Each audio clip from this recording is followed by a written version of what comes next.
Hello everyone, this is Hannah, Jonas, Catherine, and Nicole's PechaKucha presentation. For this speech by Frederick Douglass, Hannah chose you as her keyword, and this picture of shackled hands and an upside-down American flag, which represents and shows the treatment of different groups, and how some people are in chains and others are not, how democracy has been turned on its head, and the whole us versus them dichotomy. For this piece, Jonas chose guilty as his keyword, and it comes with this photo of a statue of a well-built white man covering his face in shame, and it represents how the American church has its face turned away from God as they oppress who they're supposed to be loving, and it's also representative of the country as a whole and its shame. For this piece, I chose hypocrisy as my keyword, and I decided to choose this picture to go with it. I felt that the mask covering a skull perfectly represented the idea of America proclaiming to be this haven and place of freedom and liberty, while at the same time having slaves. For this piece, Nicole chose blood as her keyword, and she selected a photo of a drop of blood, and this represents how what started as a single drop soon grew into a tidal wave, and was the suffering that this entire country was built upon, and the red is poignant, unavoidable, and obvious to all other nations who are looking at America. For this article by May and Guy,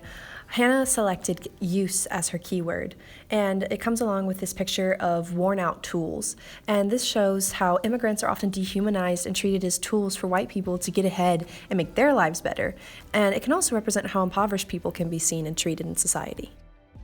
For this piece, Jonas chose anxiety as his keyword, and the picture is of a white man being chased by his own shadow, and this represents the unjustified anxieties by white people over immigrants taking jobs and causing havoc, and how those anxieties come from their own minds, but then they're pushed onto the shoulders of minorities. For this piece, my keyword was exclusion, and I decided to go with this picture of a hand removing a boy because I felt it really symbolized that through the red and blue representing America, and how intentional this act is in excluding an entire group of people, in this case Asian Americans. For this piece, Nicole chose stereotype as her keyword, and the picture that she selected shows stereotypes of men and women, and very similarly to how men and women are often categorized, minorities can be tossed into their own societal categories. And this also shows how even seemingly innocuous stereotypes such as the model minority myth can be damaging. For this novel by Ocean Vuong, Hannah selected trauma as her keyword, and it comes along with this picture of a mother with thoughts of a traumatic past being pestered by her child and the child triggering that, and it represents how something innocent can trigger memories of something far less so, and it also demonstrates how our experiences can shape us and require a lot of work going forward. For this piece, Jonas chose spoil as his keyword, and this is demonstrated by this picture of an abundant Vietnamese lychee harvest being prepared for export, and how even in the aftermath of violence, people can still remain unspoiled, and how some immigrants may come from war-torn countries, but they can still find new life. For this piece, my keyword was identifies, and I felt that the blue morpho butterfly was a really great example of it because it represents how the world sees you versus how you see yourself, and how individuals from minority groups may be seen one way by society, represented by the owl pattern, and view themselves in a totally different light, such as the blue. For this piece, Nicole chose color as her keyword, and she included a picture of several different girls of different races and skin tones being spliced together to make one complete person, and this demonstrates the role that race and skin color makes in America and what it means to be passing and how experiences can change based on skin color.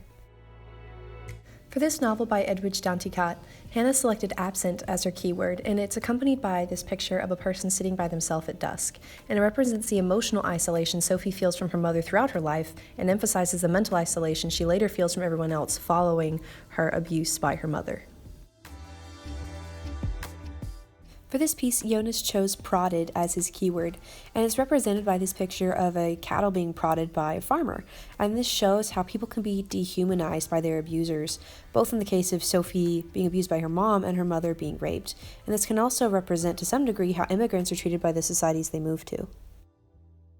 For this piece, I chose choice as my keyword, and I selected this picture of a leaf-strewn crossroad to represent the concept of going with what you're told versus choosing the road less traveled. And in the story, finding agency, it is an essential part of Sophie's arc, and it's also a very important part of growing up for everyone. For this piece, Nicole selected daffodil as her keyword, and this comes with a picture of a wild daffodil in the sunlight because it represents hope and the chance to be successful in a place that you're not from, because the daffodil is a European flower that thrived in Haiti, and just like that, Sophie was able to thrive in a new place, but her mother was not. For this novel by Sandra Cisneros, Hannah selected name as her keyword, and the photo that accompanies it shows a woman waiting by a window, which represents her great-grandmother who shared her name, and she spent her life wanting more, longing for a different life, and Esperanza feels the same way, but she hopes for better things to come. For this piece, Jonas chose undo as his keyword, and the picture shows a woman walking in reverse in a peaceful environment, which represents leaving a difficult environment to retreat to safety and find peace. However, this is not an option for Esperanza, so she must instead go forward into something new and hopefully find peace there. For this piece, I chose worlds as my keyword, and the picture I selected shows a small plant in a bubble. And this is actually a picture that I've really loved for a very long time, and I think it represents how people can exist in their own unique spheres and both be separate from and influenced by the world outside of us. For this piece, Nicole selected house as her keyword, and she included a picture of a house with a heart in it. And this connects to the saying, home is where the heart is. But throughout the book, Esperanza continues to express that her heart is not with her house. And that connects to the idea that this house is an outline. It's the idea of a house, but not a home. These are our credits. Thank you so much for listening.